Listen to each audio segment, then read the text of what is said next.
That night, Dad called he'd fallen trying to get from the taxi to his front door. He had been lying on the ground for 20 minutes before a neighbor found him. If I had been there, I kept thinking if I had just been there. 2 days later, the company held a celebration for the Maxwell deal. Diane was given an award. I stood and clapped with everyone else.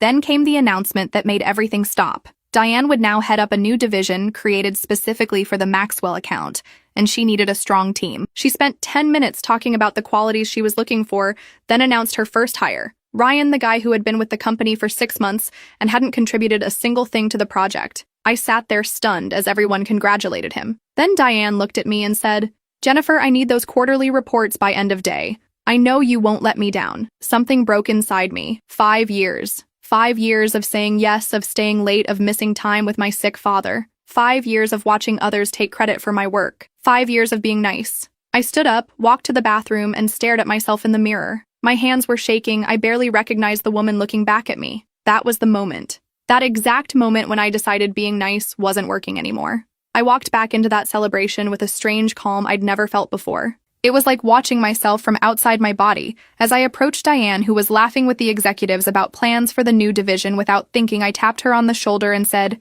"I need to speak with you right now." She gave me that patronizing smile, the one that said, "Not now. Sweetie, the adults are talking." But I didn't move. I just stared at her until her smile faltered. "Fine. Jennifer, what is it?" she said with clear annoyance.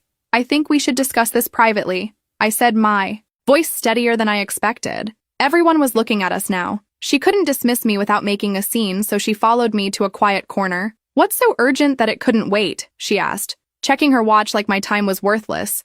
"I want to know why Ryan is being moved to the Maxwell team. When I created the entire presentation, the research, the pitch, everything." Diane's eyes narrowed just slightly before that fake smile returned. "Jennifer, we've discussed this. It was a team effort. And as your manager, I decided how to allocate the resources." I felt something bubbling inside me, something hot and unfamiliar anger. "I'm not talking about the presentation anymore. I'm talking about the team assignments for the account I developed. I deserve to be on that team." She laughed. Actually laughed. "Deserving has nothing to do with it. Ryan has the right presence for client-facing roles. You're more of a behind-the-scenes person, Jennifer. And that's where you excel, behind the scenes." I repeated slowly. "Do you mean doing all the work while others take the credit?" Her face hardened. "Watch your tone. This isn't productive. Let's talk when you've calmed down."